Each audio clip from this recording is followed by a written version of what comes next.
Federal regulators failed to pursue recalls after they found cadmium-tainted jewelry on store shelves, despite their vow to keep the toxic trinkets out of children's hands, an Associated Press investigation shows.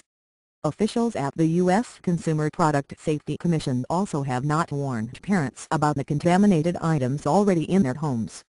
More than 2 years after the AP revealed that some Chinese factories were substituting cadmium for banned lead, the CPSC still hasn't determined the extent of the contamination. Contaminated jewelry is surely less prevalent in the U.S. than before. Thank you for trying verbose. This recording will go away once the product has been purchased. Its widespread presence was first documented.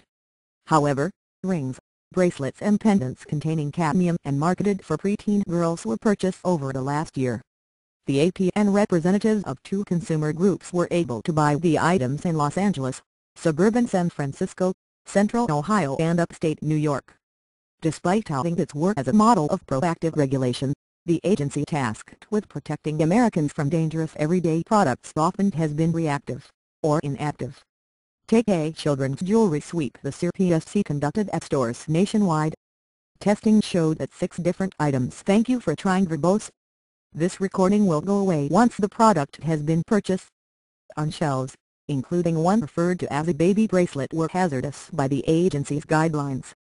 Yet the agency neither pursued recalls nor warned the public about the items, records and interviews show. In addition, the CPSC allowed Walmart Stores Incorporated and Major, the smaller Midwest chain, to pull from shelves jewelry that flunked safety testing without telling parents who had previously purchased such items. And it did not follow through on evidence it developed that cadmium jewelry remains on sale in local shops.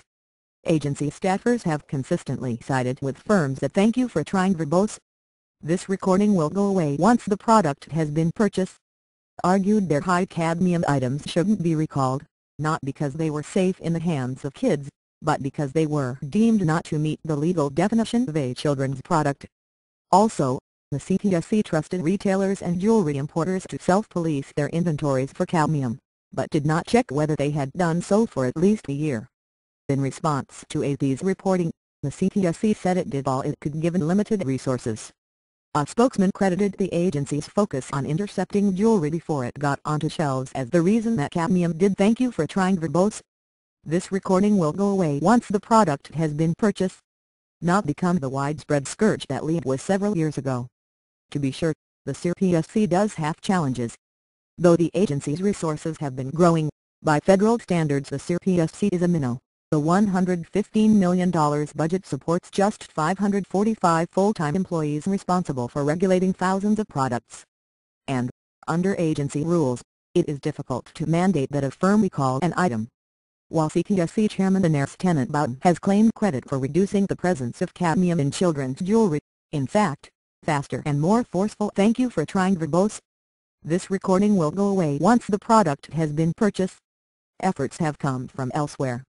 For example, major retailers including Walmart and Target Corporation began requiring safety testing, not the CPSC. And new laws in 6 states and national legal settlements, not the CPSC, created strict, binding limits on cadmium in jewelry.